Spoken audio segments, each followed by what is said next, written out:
Alam kong excited na ang bawat isa. Nagsisimula na rin ang ating pamaskong handog. Pero bago po pala, no, thank you din sa ating DILG, Ma'am Vita and Company. Maraming salamat po sa inyo. Ma'am, nag-attend po ako Maraming salamat po Kasi pag hindi po ako nag-attend kasi ng mga event nila, pinagagalitan ako ni Ma'am Vita. No? Kaya talagang pumupunta ako. Anyway, nagsimula na po ang ating pamaskong handog. At konting paglilinaw lang po. Alam niyo, yung isa sa proyekto natin ngayon, sa totoo, isa sa pinaka-importanteng proyekto natin para sa 2025 hanggang sa susunod na taon ay yung integration ng Pasig Pass sa National ID.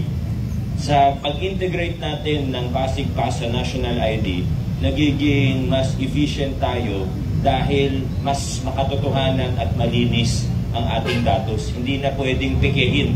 In nakaraang mga taon, ang daming fraud na nangyayari.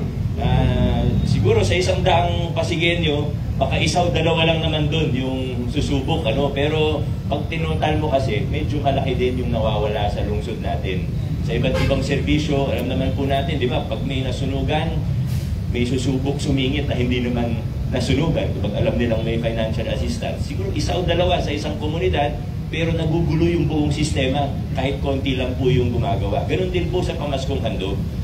Napansin natin na may iba, baka 2 o 3 pamilya lang naman sa isang bahay o sa isang struktura, pero dinideclare nila 6, 7 para mas marami. Ang problema lang po kasi, pag may nanlalamang, may nawawala. Yan po ang totoo. Kaya kailangan gumawa tayo ng mga sistema kung saan mas mahirap manloko, mas mahirap ang lamang para patas po tayo. Ngayon, syempre dahil ito po yung unang taon na ginagawa natin ito, expected natin na hindi po natin mapaperfect ito kaagad. The first time yung integration, may mga konting bugs pa yan. Mga medyo marunong sa IT, alam niyo po, pag may bagong system, pag may bagong app, pag may bagong program, talagang nagkakaroon ng mga bugs. Kailangan natin mag-debug, kailangan natin mag-recalibrate, kailangan natin mag-adjust. Aware naman po tayo, nakakarating po yung ibang mga reklamo. Huwag po mag-alala ang mamamayan.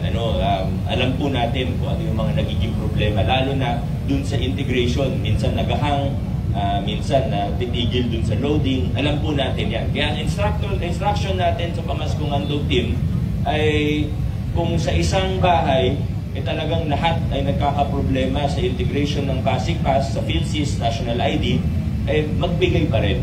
I-override na lang po muna yung system, mag-iwan pa rin, pero isa lang ang iiwan. Yan po ang instruction natin. Para baka mamaya sabihin ng iba, hindi gumagana, pero gumagana naman talaga, di ba? Hindi maiwasan, may susubok at susubok Pag may paraan, talagang may gagawa So yan po ang instruction natin. Pag hindi po gumana o talagang nahirapan, let's say, kunyari, 5 tao sa loob ng isang struktura, isang bahay, talagang pinakita nila ayaw mag-integrate, mag-iiwan pa rin tayo ng isang pamaskong handog. Pero mas maganda syempre, gaya ng karamihan naman sa Pasigenyo na ay nakapag-integrate na kahit isa sa isang pamilya. Nakita po natin, medyo marami na. Parang pumapalo na sa more than 300,000. Hindi ko alam yung exact yung updated numbers. Pero halos lahat ng pamilya Pasigenyo sa ngayon, may at least isa na po na merong verified Pasig Pass na integrated na sa PhilSys National ID. Kahit may konting mga problema, may mga bugs yung system, tama pa rin na gawin natin ito kasi ito naman ay para sa kapakanan ng bawat isa. At makakatulong po ito, hindi lang sa pamaskong handog, pati sa planning natin, pati sa pagpapalangkas ng mga programa sa hinaharap, mula sa OSCA, sa PIDAW, pati sa engineering, magagamit natin yung datos na ito, lalo na sa CPDO. Pati sa health natin, magagamit natin yung mga datos na ito.